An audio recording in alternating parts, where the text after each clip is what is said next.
Welcome to my first educational video. I'm excited to share with you some study strategies that I learned and used when I was preparing to sit for both the CSTR and the CAISS exams. I was successful with using these strategies that I'm going to present today, and I was able to pass both of those certifications in the same year. 2024 was my year, so thanks again for joining, and we're just going to move right along. I wanted to share with you that the CSTR means that you are a certified specialist in trauma registries, and the CAISS means that you're a certified abbreviated injury scale specialist. So the CSTR means that you have become a trauma registry and data expert that shows your competence, that is also credentialed through the ATS, American Trauma Society, and you'll hear me talk about that during this presentation. Getting the CSTR also gives you a national and formal recognition of the knowledge in trauma registry. The CAISS, that's done by the AAAM, and it credentials a registry professional with formal recognition of AIS coding knowledge and application.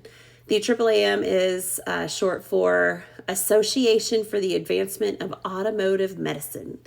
And AIS is also short for Abbreviated Injury Scale. And that is where anatomically they have identified a tool to rank severity based on the injury. So we're just going to dive into the CSTR. So study strategies for the CSTR that, like I told y'all, I utilized when studying to prepare to sit for the exam is the first and foremost thing that I think is really important is to become a member of the ATS. You heard me say earlier, American Trauma Society is what the ATS stands for. And when you become a member there, there's lots of opportunities that they have nowadays for people that are learning trauma registry, learning ICD-10, and just, the profession in general. But if you're going to be sitting for your CSTR, they have a group study session that's led by ATS mentors for the CSTR. And they have a lot of library contents of information within some of those groups that are on the ATS website. A lot of that stuff is free to members. So taking advantage of those benefits on their website and all those resources is a huge step towards preparing for your CSTR.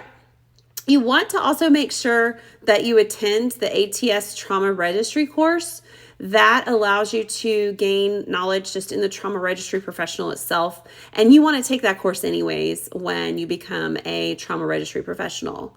They also provide you with course slides. So those course slides were phenomenal in helping me in my studies. And I studied those course slides. I downloaded them. I studied the content in them. And it really, really made me feel prepared for the exam. You want to learn body directional terms, and you also want to learn the scores, like our GCS scores that when you're abstracting a chart, you see those scores. Some of our registry software companies have other scores that are calculated for you in there, like the RTS and the TRIS and those kinds of things. You do want to be familiar with those scores too. You want to Quizlet all the time. There's a lot of people that have created Quizlets out there that I found were very beneficial for me. You want to take the practice exam there that we call the CSTR ATS RPQ, and that is out there for on the ATS website as well. It's really good to kind of give you a good feel of what to expect in the exam, and you can take it several times over during a certain period of time after you pay for that course. It's cheaper for members, of course. A lot of the ATS courses, they have a member rate and a non-member rate. And what's new for this year in 2025, they have a exam prep course. That's pretty cool. So that I highly suggest, although I didn't do the specific CSTR exam prep course because it wasn't available to me. That is something they realized they could provide at a cost to members and non-members. So check that out as well. And there's a lot of CSTR webinars out there on the ATS. I guess you'd call it their webinar educational space that they have. for educational offerings. Those are very helpful, and they have slides as well you can download. So to continue talking about some of the other options you can do for studying is you want to reach out to other trauma registry professionals for advice and maybe study guides they may have. I found that there's a lot of those out there. People made their own, people used other people's. And so what I did is I created a folder. You can make a hard copy, physically with a binder or just a regular folder and print all that stuff, or you can make yourself a little file folder on your computer with all the resources that you download. I did that. It was really helpful. It was kind of my go-to. It was organized. One thing you really want to do is dedicate time each day to study. So, if you're not doing that, that's definitely something that's hard to commit to, especially when we work, we have kids or family, and some of us work more than one job at a time. But, if you want these goals, you have got to dedicate the time each day to study. And as I say, goals. So you got to create goals to meet and accomplish. You want to set up a testing date goal for yourself. Work towards that and make yourself accountable. You are the only person that is going to help yourself in this. So even though you might reach out to people and get some advice and things, it is solely up to you to take the dedication in yourself and hold yourself accountable for that study time. Try to make it a time where you know that you're going to obtain things.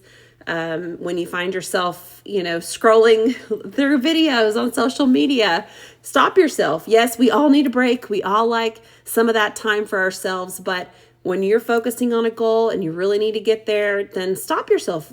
Flip over to Quizlet and quiz yourself instead. They're usually free, and there's a lot out there. Like your first thing is free when you do it, as far as the quiz and stuff.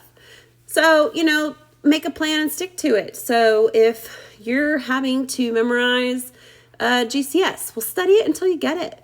Do that with each area you struggle with. So once you feel confident in that step of in that content that you may have struggled with before, get it down, test yourself, get it down, feel confident, then store it and move on to the next thing so that you really do obtain. So, like I said, test yourself. So I would test myself through Quizlet. I would test it also at work. So when I was actually abstracting, I would test myself. I would ask myself questions. I'd try to do it on my own. So, when you test yourself, don't cheat yourself. Don't cheat out of it. See where you're wrong so that you can study where you struggle. Be honest with yourself in this. And it's okay. If you don't know as much as you thought you did, that's okay. You're studying for this to be the expert. So be the content expert. That's your goal. And use the CSTR handbook on the ATS website. They have a whole big handbook out there. It has new and improved every year, and it is really formatted well. They worked last year on it, have improved it for 2025. They've added a whole lot more than, what was available whenever I was studying. So I can't encourage you enough on that. Next, we're going to talk about the CAISS.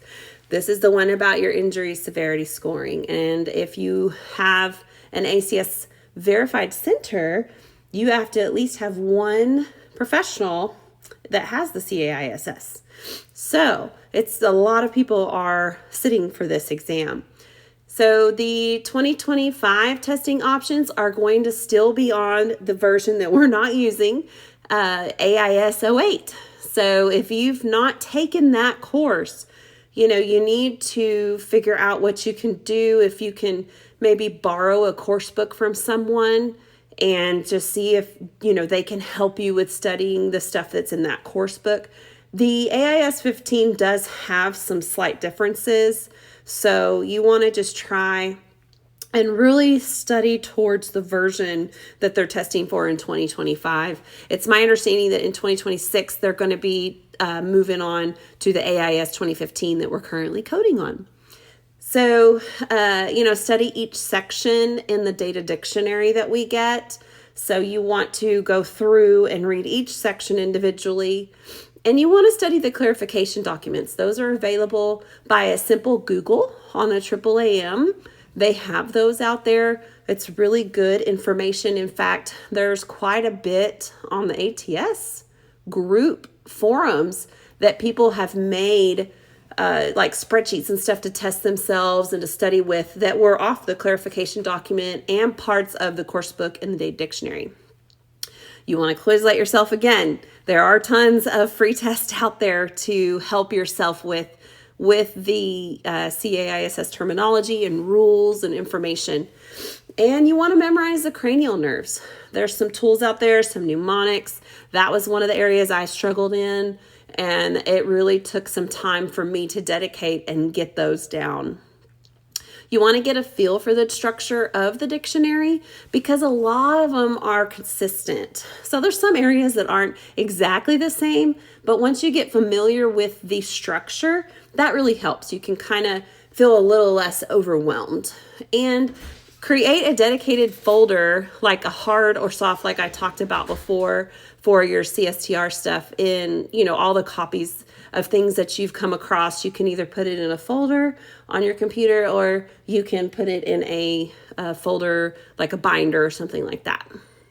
You want to also, again, do the same thing, make a set plan and goals, get to where you know which testing period you want and when you want to take it during that testing period. So the CAISS has very specific testing periods and timeframes throughout the year that they do certain ways because of their grading structure. So determine when you want to do it. I personally chose the last day so that I had the most amount of time I could possibly have. And so, it's up to you. If some of you just want to get it over with, fine. You do have to wait for your grades because they wait on everyone to take it and be done with that grading period. And you have a little bit of a waiting period after that last test date. So you want to be honest with where you are weak. So again, test yourself at work. Try to do it on your own. Don't let your registry software do it, and then see if you do it right. So you have to be honest with yourself. Again, just like on the CSTR, if there's stuff you thought you knew that you didn't, that's okay. That's why you're studying. That's why you're getting certified. And all you're going to do is learn. You got nothing to lose. So take the practice exam. They have one out there on their website. It'll get you a feel for the real exam and what to expect. If you can find some webinars about AIS, there's some places I found like YouTube, ATS, there's some resources out there. Other people, I think trauma centers had some articles on that, the trauma center, the TCAA. So just do some Googling, see what you can find. Download all the resources that are on the NTDB data group discussion board. There's also stuff on the ATS boards I talked about earlier that people have made, and they are very reputable. And I checked it. I made sure they were reputable, made sure that I agreed with them, and it was very, very helpful. Get a study buddy or start attending a study group each week and set a scheduled time for that. That was really helpful for myself. I studied with a study group. I still do. I still maintain that. And we learn something every time we meet. We meet for an hour, sometimes hour and a half. And it just really has helped us to pass and be knowledgeable and share information. Same as the CSTR, you're going to learn your body directional terms, and you really need to have knowledge of anatomy and the different terms used in anatomy. So there's different types of fractures. It's the same fracture and it has 3 different names. So just be familiar with those. You want to memorize the rules in the boxes throughout the dictionary. That's real important. And the course book follows along that same line. They just might say it a little different. So if you're struggling with something in the dictionary as far as a box that has a rule in it, go check your course book out. That'll help. So when you're taking tests, a lot of us say, oh, I'm terrible test takers. So one of the things that I learned actually last year that I found that really helped eliminate some of the stress for me was when you come up to a question you don't know, just move to the next question. And when you come to one you do know, it seems to help you, move on and feel a little bit more confident because you're coming across things you know. And it might trigger you to maybe remember the things you don't remember. So when you start, it's like your brain will start remembering those things for you. So try to also stick with your initial answer. Your gut feeling usually serves you best. Sometimes if you're on the fence a little bit, maybe another question later on in the exam can hold key information for other questions. So just keep that in mind. Try to remember like, oh, maybe I struggled on that one and oh, okay. So that happened to me with AIS. And I think if I remember right, I was struggling with something with the spleen, and I think I saw another question and it helped me. And I was actually really thankful. So read and absorb the question. So there can be like 3 correct answers to a question, but AIS is one of those that wants the absolute most detailed, most correct there could possibly be. So don't assume and not read the rest of the options, and just really read thoroughly the question and what it's asking. And, I saw that, I guess, on both the exams. It was both the CSTR and the CAISS. So I think any exam's probably like that. So, go in there and think, what's the worst that can happen? What are they going to do to me? Are they going to hurt me? No, they're not going to hurt me. And all these exams, you have another time to take it again and you will pass it. So just if you're going in and you're just not feeling confident, well, do it as a practice. I know sometimes that doesn't sound great, but it does help you maybe eliminate some stress and it gets you familiar with what's going on. So you can further your study prep for the next time.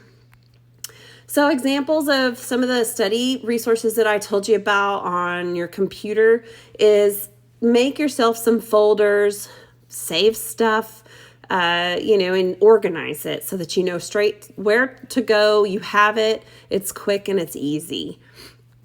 And don't be afraid what I call myself as a thief, because I use and reuse. And if I'm on a webinar and I really like something, like the body regions, took me a long time to really grasp the difference between that and chapters and sections of the AIS. So I was on, ESO, which is our trauma registry software vendor. We were on a webinar and I took a screenshot. It was really helpful for me. So don't be afraid, like I said, to be a thief. And there's more theft continued. I was on one with the ATS that I don't remember what I was doing, but I've taken so many with them that maybe I saw it on one of my webinars that they offer for us. And I thought that the pelvis was a really good one. So I took a screenshot. And more theft. So again, just download what you can. Of course, I paid and took for the registry course. That's not technically being a thief, but I just kind of like to joke about it. And it was extremely helpful. So there's my study notebook example. I just got with a coworker buddy of mine and we just printed out all our resources we could possibly have, and we organized it, printed it, put tabs in it. And that was really, really helpful for study resource guides and things that I had stacked up paper-wise. So the key takeaways are: be honest with yourself on where you are and what you need to learn. Take your time to learn it. You have to dedicate time to put aside each day for studying. And you need to be accountable. Seek out a group or a partner to help you with that. Know anatomy. You really need to know that for both exams. Take the practice exams. And it's just not what you study, it's how you study. So quiz yourself. You don't have to just do it while you're studying. Do it at work. And take any and all resources you possibly can. Set a date and stick to it. And just stay focused on your goals. Well, that's all I have. And I hope this helps you. Thank you so much for watching, and hopefully you are successful in your study adventures for your CSTR or your CAISS or both. Thanks.